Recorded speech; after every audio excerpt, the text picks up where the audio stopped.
मैत्रेय जी कहते हैं कि महात्मा विदुर एक बार ब्रह्मा जी दक्ष प्रजापति के पास गए और कहते हैं कि दक्ष, तुम अपनी बेटी सती का विवाह भगवान शंकर के साथ कर दो। दक्ष प्रणाम किया ब्रह्मा जी को और भगवान भोलेनाथ के साथ अपनी बेटी सती का विवाह कर दिया।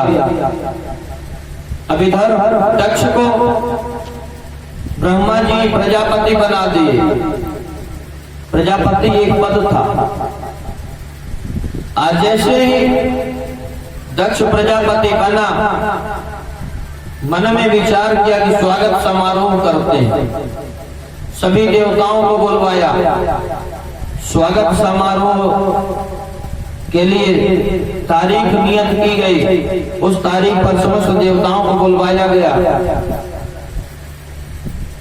जिसे हम आप शपथ समारोह भी कहते हैं। जैसे कहीं चुनाव होता है तो शपथ ग्रहण किया जाता है, तो एक सभा का आयोजन किया जाता है। उसी प्रकार से यह दक्ष प्रजापति भी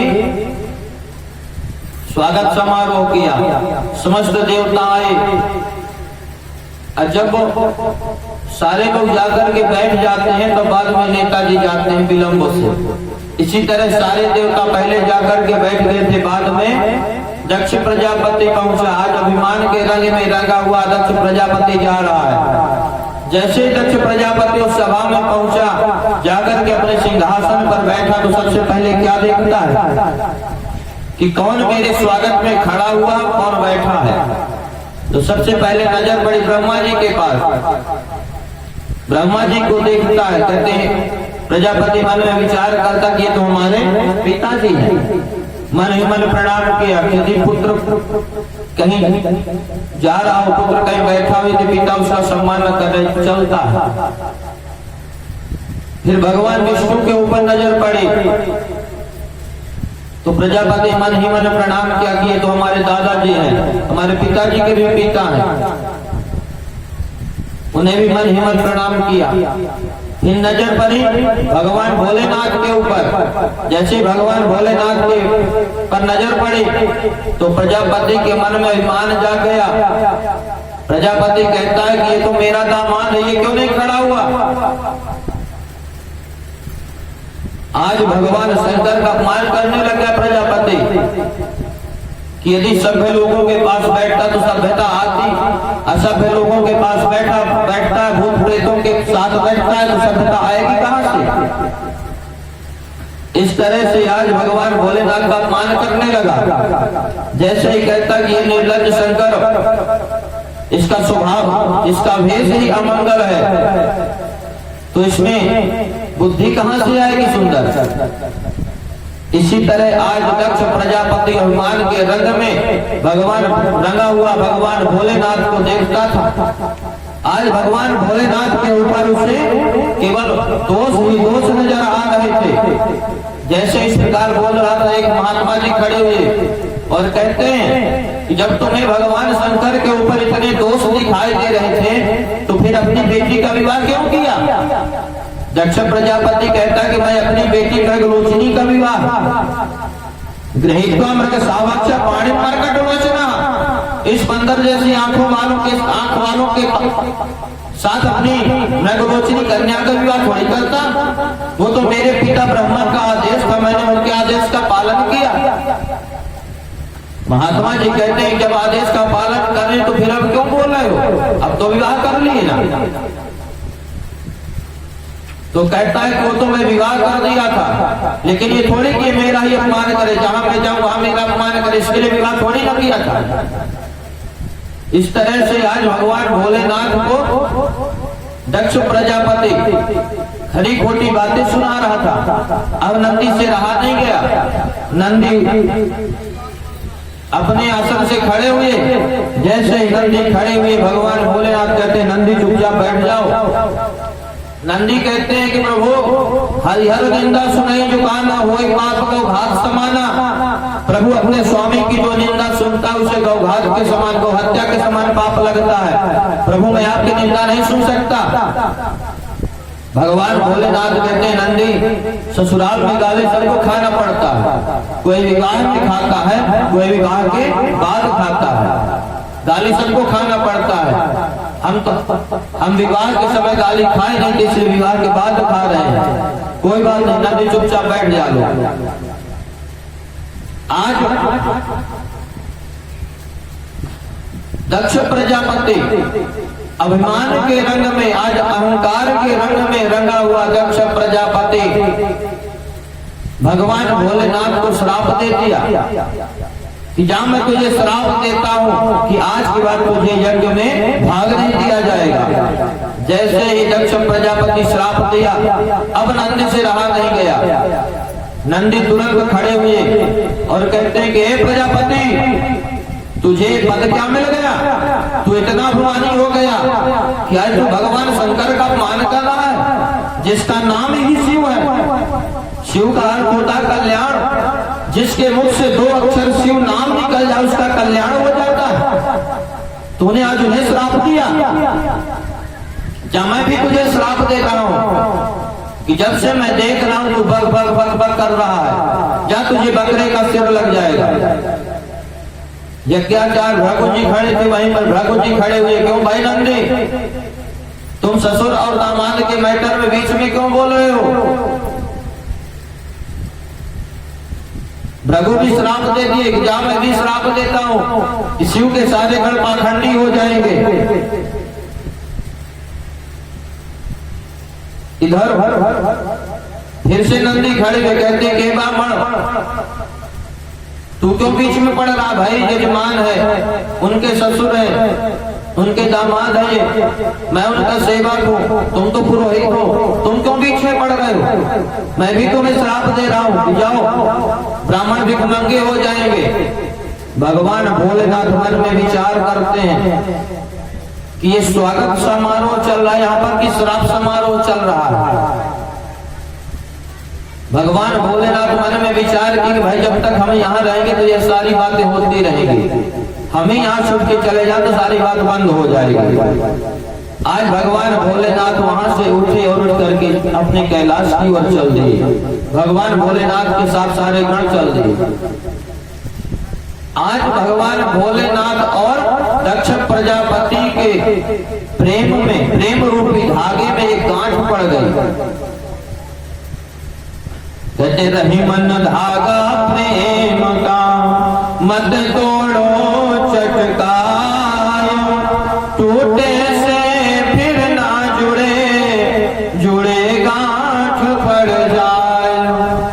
यह प्रेम रूपी जो धागा है इसे एकदम से नहीं तोड़ना चाहिए। यदि यह प्रेम रूपी धागा एक बार टूट गया, इस प्रेम रूपी रिश्ते में यदि एक बार खटास आ गई तो जीवन भर फिर प्रेम नहीं होता। कहते हैं कि इस प्रेम रूपी धागा यदि एक बार टूट गया, यदि इसे जोड़ना तो वह गांठ पड़ी रहेगी। इस तरह से आज दक्ष प्रजापति के मन में विचार आया, आज मैं हरिद्वार में एक यज्ञ करूंगा और उसमें भगवान शंकर को नहीं बुलाऊंगा, भगवान शंकर को भाग नहीं दूंगा।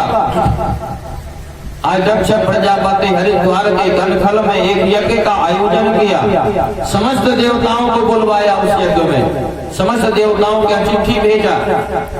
चिट्ठी में क्या लिखा था कि सारे देवता जब आएंगे तो कैलाश पर्वत के ऊपर से आएंगे, समस्त देवांगनाएं कैलाश पर्वत के ऊपर से आएंगे। इस तरह से जैसे उस यज्ञ की तिथि आई, सारे देवता अपनी अपनी देवांगनाओं के साथ कैलाश पर्वत के ऊपर से विमान से आ रही थी। एक देवी कहती है, सती को देखी और कहती कि अरे बहना, तू अभी तक यहीं है, तुझे पता नहीं है तेरे पिता हरिद्वार में यज्ञ कर रहे हैं। माता सती कहती कि बहना तुम चलो, मैं अभी आती हूँ। तब वह कहती क्यों बहना, तुझे निमंत्रण नहीं दिया अभी तक? माता सती कहती है कि बहना जरूर निमंत्रण दिए होंगे, अपने खास रिश्तेदार जरूर छूट जाते हैं जब कोई आयोजन होता है, फिर किसी न किसी से भेजे होंगे, शायद उसे याद ना रहा देने के लिए। माता सती कहती बहना तुम चलो, मैं अभी आई। माता सती भगवान भोलेनाथ के पास गई।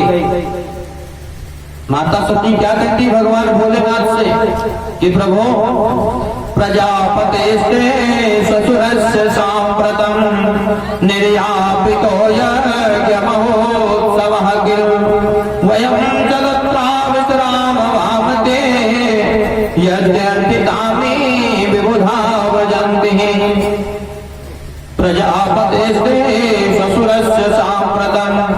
माता सती कहती है प्रभु जरा दृष्टि ऊपर करके देखिए कितने देवताएं, यह देवता कहाँ जा रहे हैं। हमें तो एक देवी अभी अभी बतलाई है कि प्रभु आपके ससुराल में, देखिए कितनी सुंदर भाषा शैली कि प्रभु आपके ससुराल में आपके ससुर जी यज्ञ कर रहे हैं। आज माता सती यह नहीं बोल रहे कि मेरे मायके में मेरे पिताजी यज्ञ कर रहे हैं, नहीं, प्रभु आपकी ससुराल में आपके ससुर जी यज्ञ कर रहे हैं। ऐसा क्यों बोल रहे हैं? यदि आपका नाम लेंगे तो आपको प्रेम होगा, आपको अपने ससुराल के प्रति मोह होगा। इसलिए आज माता सती कह रही प्रभु आपके ससुराल में आपके ससुर जी यज्ञ कर रहे हैं। प्रभु उस यज्ञ में मेरी इच्छा है कि हम आप भी चलें। भगवान भोलेनाथ कहते हैं कि देवी यदि आपको जाना तो आप जाइए, अपने राम को तो जाना नहीं। माता सती कहती है कि प्रभु चलिए ना, यज्ञ भगवान का दर्शन करना चाहिए। यज्ञ भगवान का दर्शन करने से पुण्य की प्राप्ति होती है। भगवान कहते हैं कि देवी माता सती आपको जाना है, आप जाइए, हम आपके जाने का विरोध नहीं कर रहे, लेकिन हमारा मन उस यज्ञ में जाने का है नहीं। आज भगवान भोलेनाथ मन में विचार बनाते कि यदि आज मैं वह पुरानी वाली बात बता दूंगा तो आज माता सती और इसके पिता के प्रति प्रेम कम हो जाएगा। इसलिए माता सती से उस बात को नहीं बता रहे। माता सती बार बार कहते कि प्रभु आप हमें आज्ञा दे दीजिए, हमें जाना है, आप ही चलिए। जब भगवान कुछ नहीं बोल रहे, माता सती को क्रोध आया कि मैं जब से बोल रही हूँ जाने के लिए कुछ बोल नहीं रही है। माता सती चल दी, लेकिन जैसे कुछ दूर तक गई मन नहीं माना, फिर से लौट आई, फिर से भोलेनाथ से प्रार्थना करते प्रभु चलिए ना, आप भी चलिए। भगवान कुछ नहीं बोल रहे। आज भगवान भोलेनाथ समझ गए कि माता सती के मन में अपने पिता के यहाँ जाने की बड़ी उत्सुकता है। भगवान भोलेनाथ कहते हैं कि वही है वह है जो राम रचिला था, जो कुछ होना होगा वही होगा। आज भगवान भोलेनाथ नंदी को आदेश दिए कि नंदी माता सती को जाकर के सम्मान पूर्वक उनके पिता के यहाँ छोड़ करके आओ। माता सती को नंदी के साथ, नंदी अपने साथ और भी गणों को लिए और माता सती को लेकर के हरिद्वार की ओर चल दिए जहाँ पिता यज्ञ कर रहे थे। जैसे ही माता सती हरिद्वार पहुंची, उस यज्ञ में पहुंची, माता सती की माता जी मिल गए। माता सती जाकर के अपनी माता से मिली, सागर भले मिली एक माता, भगनी मिली बहुत मुस्कुराता। माता सती जाकर के अपनी माता जी से मिली, अपनी बहनों से मिली, एक दूसरे के सुख दुख की चर्चा किए। और इधर दक्ष प्रजापति स्पष्ट आदेश दिया था समस्त देवताओं को कि जो भी देवता शिव से संबंध रहेगा वह मेरा अपराधी होगा, उसे मैं दंड दूंगा। आज माता सती अपनी मैया से कहती है कि मैया मैं जाकर के यज्ञ भगवान का दर्शन करके आती हूँ। माता सती यज्ञ भगवान का दर्शन करने के लिए जैसे ही गई तो सारे देवता इधर उधर देखने लगे। दक्ष प्रजापति नीचे सिर कर लिया। जैसे ही माता सती सदस्य को देखी तो माता सती विचार करने लगी कि ये सारे देवता इधर उधर क्यों देख रहे हैं, मुझसे नजर क्यों नहीं मिला रहे। आज माता सती जाकर के यज्ञ भगवान का दर्शन किए और क्या देखती हैं कि इस यज्ञ में अरुप्रभागं तमवेक्ष शाद्वरं पिता च देवे कृतहेलनं विभो अनाकृतायज्ञ सदस्यधीश्वरी चुकोपलोकानिमदक्षते रुषा। मैत्रेय मुनि कहते हैं महात्मा विदुर जी, जैसे ही माता सती क्रोध पूर्वक चारों तरफ दृष्टि डाल करके देखी कि अरुद्र भागम, आज भगवान भोलेनाथ का कहीं भाग नहीं है, इस यज्ञ में कहीं भाग नहीं दिया गया भगवान भोलेनाथ को। आज माता सती बड़ी क्रोधित हुई, बड़ा क्रोध हुआ माता सती को। ऐसा लग रहा था मानो आज इनकी आंखों से अंगारे बरस रहे हैं और उस अंगार से 10 दिशाएं जल करके दग्ध हो जाएंगी। माता सती के नेत्रों से अंगारे बरसने लगे। दक्ष प्रजापति को ललकारने लगी, ये दक्षो, आज तुमने भगवान शिव का अपमान किया है, जिनका स्वरूप साक्षात कल्याण स्वरूप है। आज तूने ऐसे परम प्रभु भगवान शंकर का अपमान किया है। माता सती कहती हैं, अतस्तवोत्पन्नमिदं कलेवरं न धारयिष्ये सिद्धिकण्ठगर्हिणः जघस्य मोहाद्यविशुद्धिमन्दसो जगोपसितस्योद्धरणं प्रजक्षते। हे दक्षो, आज माता सती अपने पिता को पिता नहीं कह रहे, कहती है दक्षो, तुझे किस बात का घमंड है? तूने भगवान भोलेनाथ का अपमान किया। यह शरीर जो मेरा है, यह तेरे द्वारा धारण किया गया है। आज मैं इस शरीर को धारण नहीं करूंगी। इतना कह करके माता सती ध्यान मग्न होकर के बैठ गई, भगवान भोलेनाथ के चरणों का ध्यान करने लगे। माता सती ने अपने योग के द्वारा अपनी आत्मा को परमात्मा से जोड़ करके इस पंच भौतिक देह का परित्याग कर दे। जैसे ही माता सती अपने देह का परित्याग की, वहीं पर नंदी भूत प्रेत इत्यादि जो साथ में आए हुए थे इस दृश्य को देखे तो एकदम क्रोधित हो गए, चिल्लाने लगे, यज्ञशाला पर टूट पड़े कि सबको मारो मारो, काटो काटो। भूत प्रेतों ने यज्ञशाला पर आक्रमण कर दिए। यज्ञाचार्य भृगु जी महाराज शक्तियों को प्रकट किए, वह शक्तियां भूत प्रेतों को मार पीट करके वहां से भगा दिए। इधर भवो भंगान्या निधनं प्रजापते रसगताया अवगम्य नारदात। इधर नारद जी कैलाश पर्वत पर पहुंचे, भगवान भोलेनाथ से सारा वृत्तांत बता दिए।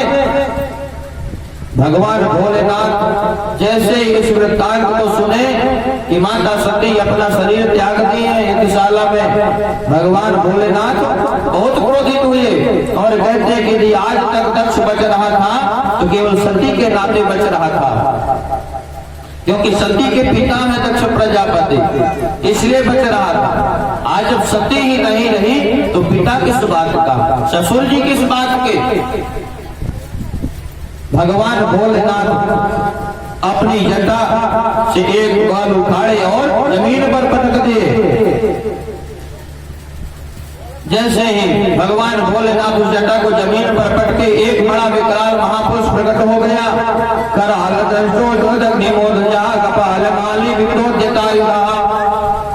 अनेक प्रकार के आयुध लिए हुए, चमचमाती हुई आंखें, बड़े बड़े बड़े विशाल केस,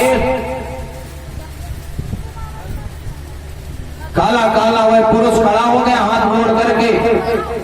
उसके हाथ में एक विशाल त्रिशूल भी था।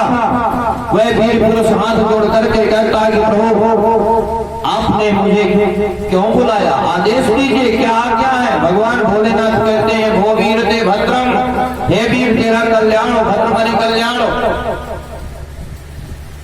जाओ तेरा नाम वीरभद्र होगा। अपने समस्त गणों को लेकर के जाओ और दक्षम सयज्ञम जहि, दक्ष को यज्ञ के सहित नष्ट कर दो। वीरभद्र भगवान भोलेनाथ से आदेश पाया और सीधे हरिद्वार की ओर चल दिया गणों को लेकर के। उधर से जो नंदी के साथ गढ़ गए हुए थे वह गढ़ पीट करके आ रहे थे और इधर से वीरभद्र के साथ जो गण गए ये बड़े उत्साह से जा रहे थे। रास्ते में पूछे भाई कहाँ जा रहे हो? नंदी सारी बात बताए। वीरभद्र कहता चलो चल करके देखते हैं। और उत्साह आया नंदी के साथ जो गण थे उनको। सारे गण एक साथ होकर के चल दिए। जैसे ही हरिद्वार में यज्ञशाला पर पहुंचे वीरभद्र ने आदेश दिया सबको बंदी बना लो, कोई भी भागने ना पाए। दौड़ दौड़ करके समस्त भूत प्रेत समस्त देवताओं को पकड़ना प्रारंभ कर दिए। भ्रगोम बंध मणिमानो वीरभद्रा प्रजापति चंडीजा पूषणम देवम भगम नंदीश्वरो गृहीतो। जिसकी पकड़ में जो आया वह उसी को पकड़ लिया। वीरभद्र दौड़ करके दक्ष प्रजापति को पकड़ लिए। किसी ने पूषा को पकड़ा, किसी ने भग को पकड़ा, किसी ने मणिमान को पकड़ा। पकड़ पकड़ करके सबको मारने लगे। कहते कहाँ भाग के जा रहे थे? यज्ञ में आओ अपना अपना भाग लेकर के जाओ, बिना भाग के चले जाओगे तो क्या होगा? सबको मारने लगे। और भी जो गण थे भूत प्रेत थे वही यज्ञशाला में जहाँ भंडारे का प्रसाद बना था वहां चले गए। रायता में खीर में कूद कूद करके हर हर करके करके नहाने लग गए। बलियां उखाड़ उखाड़ करके फेंकने लग गए। पूरे यज्ञ में तहस नहस कर दिए। वीरभद्र कहता है कि देवताओं बताओ तुम लोगों को कौन कौन मार रहा था? तो नंदी कहते हैं कि जब हम फिर ये जो भृगु जी है ना अपनी दाढ़ी में हाथ घुमा घुमा करके हाथ फेर फेर करके हमें मार रहे थे। वीरभद्र गया तो उसकी दाढ़ी पूछ लिया, बिना दाढ़ी के कर दिया भृगु जी को। फिर कहते हैं कि जो पूषा नाम के देवता थे ना जब हम पिट रहे थे हंस रहे थे, पूरी बत्तीसी निकाल दिया उनकी। इस तरह से समस्त देवताओं को आज भगवान भोलेनाथ गढ़ मार पीट करके अंग भंग कर दिए, सबको खंडित कर दिए। राजा दक्ष को उसके धड़ से मस्तक को अलग कर दिया और यज्ञ कुंड में सिर को स्वाहा कर दिया। अब इधर सारे देवता मार पीट मार खाए। अब ब्रह्मा जी के पास गए कि प्रभु कुछ करिए। ब्रह्मा जी कहते हैं कि भाई उस यज्ञ में हमारा भी तो भाग था लेकिन हम नहीं गए। अब जब यज्ञ में गए हैं तो भाग भी लो, बिना विचारे जो करे सो पाछे पछताए। उस यज्ञ में भगवान विष्णु का भी तो भाग भरोसा गया था लेकिन भगवान विष्णु भी नहीं गए। अब आप लोग तो आगे आगे कूद कूद करके जा रहे थे। इधर सारे देवता ब्रह्मा जी से कहते हैं कि प्रभु कुछ उपाय करिए। ब्रह्मा जी कहते हैं भाई भगवान भोलेनाथ जी कहते हैं भगवान भोलेनाथ क्षणे दुष्टा क्षणे दुष्टा रुष्टा दुष्टा क्षणे क्षणे। जितना जल्दी भगवान भोलेनाथ नाराज होते उतना जल्दी प्रसन्न भी हो जाते हैं। इसलिए चलो चल करके भगवान भोलेनाथ को मनाते हैं। समस्त देवता ब्रह्मा जी के साथ कैलाश पर्वत पर गए और कहते हैं ब्रह्मा जी से कि प्रभु आप जाकर के देखिए पहले, यदि भगवान भोलेनाथ प्रसन्न होंगे तब हम लोग आएंगे, आप उन्हें प्रसन्न करिए। यदि ना प्रसन्न हो तो ब्रह्मा जी गए, भगवान भोलेनाथ को प्रणाम किए। भगवान भोलेनाथ की जैसी स्थिति को देखे कि भगवान भोलेनाथ को प्रसन्न है, चुपके से देवताओं को इशारा कर दिए। सारे देवता आए, भगवान भोलेनाथ के चरणों में साष्टांग दंडवत प्रणाम करने लगे। कहते प्रभु आपकी कृपा से हम यज्ञ कर रहे थे, आपके गण गए। जैसे ही माता सती को भस्म हुआ देखा तो हमें आपके गण खंडित कर दिए हैं, प्रभु हम पर कृपा करें। भगवान भोलेनाथ कहते हैं कि भाई तुम लोग तो अपने कर्मों के अनुसार ही फल पाए हो। भगवान भोलेनाथ मुस्कुराने लगे।